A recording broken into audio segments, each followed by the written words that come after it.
warahmatullahi wabarakatuh. Innal hamdalillah nahmaduhu wa nasta'inuhu wa nastaghfiruh wa na'udzu billahi min shururi anfusina wa min sayyiati a'malina.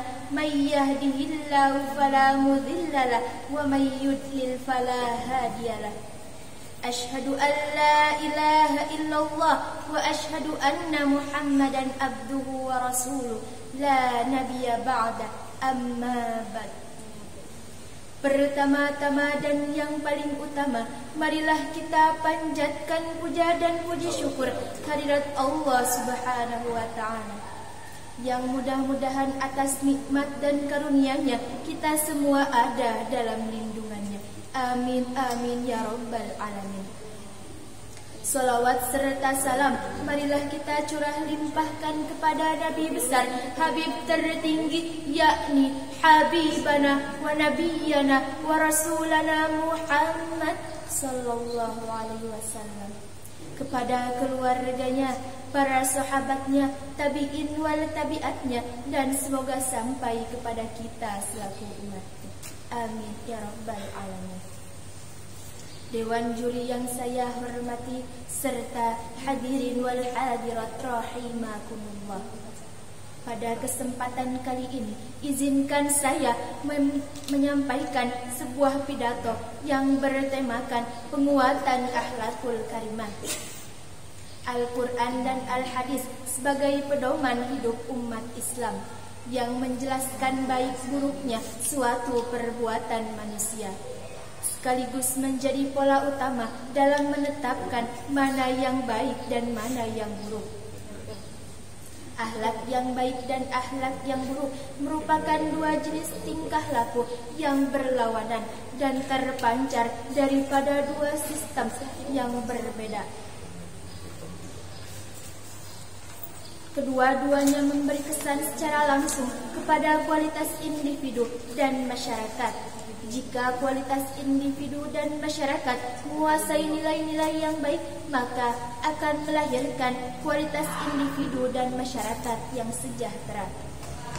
Dan jika sebaliknya, jika kualitas individu dan masyarakat menguasai nilai-nilai yang buruk, maka akan terjadi porak-poranda dan kacau balau. Secara etimologis, kata akhlak berasal dari kata al-khuluq yang berarti tabiat, budi pekerti, dan kebiasaan.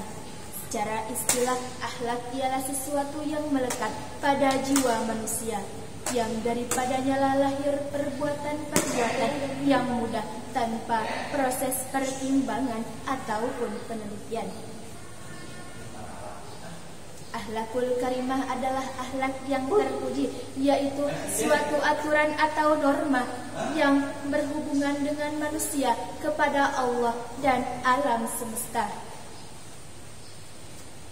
Jenis akhlakul karimah lainnya adalah akhlak yang terpuji, baik secara langsung kepada Allah dengan melaksanakan ibadah yang wajib maupun yang sunnah, dan melaksanakan hubungan baik kepada sesama manusia yang meliputi antara lain: pertama, husnudzan hablum minallah wa hablum minan nas, yaitu hubungan baik kepada Allah dan kepada manusia. Yang kedua, qanaah, yaitu menerima segala pemberian Allah. Yang ketiga, sabar, yaitu menerima segala pemberian Allah, baik berupa nikmat maupun berupa cobaan. Yang keempat, ikhlas, yaitu melakukan segala hal yang baik hanya karena Allah. Yang kelima, istiqomah, yaitu teguh pendirian terhadap keyakinannya. Yang keenam, tasamuh, yaitu sifat tenggang rasa, lapang dada, dan saling toleransi. Yang ketujuh, ikhtiar, yaitu kerja keras untuk mencapai tujuan. Dan yang kedelapan, berdoa kepada Allah. Allah berfirman dalam surah Al-A'raf ayat 199. A'udzu billahi minasy syaithanir rajim. Bismillahirrahmanirrahim. Khudhil 'afwa wa'mur bil 'urfi wa'rid 'anil jahilin. Allahu a'lam yang artinya jadilah engkau pemaaf dan suruhlah orang-orang mengerjakan yang makruf, serta berpalinglah dari orang-orang yang bodoh. Ayat ini singkat namun mengandung arti yang begitu luas. Dengan kalimatnya yang singkat, ayat ini sudah mencakup seluruh aspek akhlakul karimah. Ayat ini memerintahkan kepada kita 3 hal. Yang pertama, kata khuzil afwa yang artinya maafkanlah.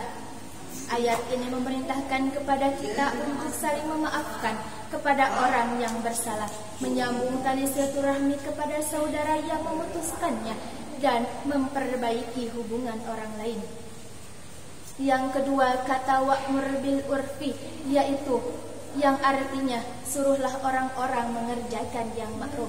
Ayat ini memerintahkan kepada kita untuk menyeru segala hal yang baik hanya karena Allah, baik berupa perkataan maupun perbuatan.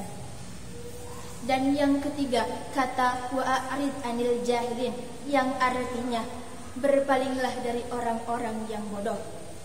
Ayat ini memerintahkan kepada kita untuk bersabar dan berpaling dari orang-orang bodoh, serta memuliakan diri untuk tidak berdebat dengan mereka. Seorang penyair Arab pernah berkata, "Saya bersikap diam kepada orang yang bodoh. Jika orang bodoh berbicara, maka janganlah engkau menjawabnya, karena diam itu lebih baik daripada menjawabnya. Maka dia akan mengira aku tak bisa menjawabnya, padahal aku bukan tak bisa menjawabnya." Hadirin wal hadirat rahimakumullah. Sumber akhlak menjadi ukuran baik buruk, mulia dan tercela. Al-Quran dijadikan sebagai sumber utama untuk memperbaiki akhlak, dimulai dari akhlak pribadi, keluarga, lingkungan masyarakat, hingga lingkungan pekerjaannya, bukan dari akal pikiran atau pandangan masyarakat.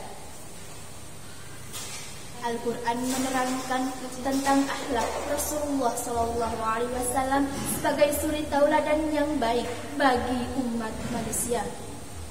Allah berfirman dalam Quran surah Al-Ahzab ayat 21. Bismillahirrahmanirrahim.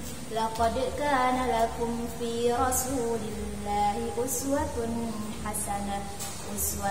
hasanatan liman kana yarjullaha wal yawmal akhir wa dzakarallaha katsiran. Yang artinya sesungguhnya telah ada pada diri Rasulullah suri tauladan bagi umat manusia, kepada yang mengharapkan rahmat Allah dan dia banyak menyebut Allah. Bahkan Nabi kita SAW ketika ditanya apa yang paling banyak memasukkan seseorang ke dalam surga, beliau mengatakan taqwallah wa husnul khuluq.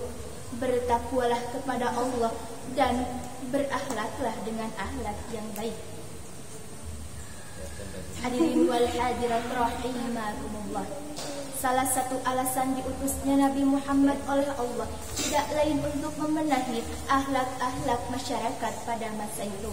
Hal ini disebutkan dalam hadis An Abi Hurairah qala Rasulullah sallallahu alaihi wasallam innama bu'istu li utammima salihal akhlak, yang artinya sesungguhnya aku hanyalah diutus untuk menyempurnakan akhlak-akhlak yang baik.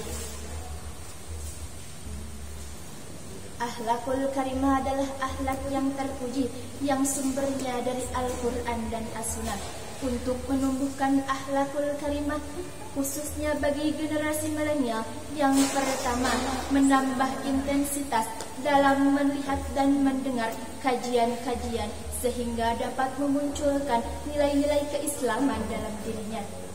Yang kedua, menambah kualitas dan kuantitas ibadah.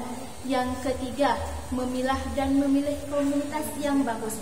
Dan yang keempat, aktif dalam organisasi keagamaan. Hadirin wal hadirat rahimakumullah. Tidak ada hal yang indah selain doa, dan tidak ada awalan selain akhiran. Maka dari itu saya akhiri pidato ini kepada yang telah berkenan mendengarkannya. Semoga bermanfaat. Mohon maaf bila ada kesalahan. Wallahu muwaffiq ila aqwamit thariq. Wassalamu alaikum warahmatullahi wabarakatuh.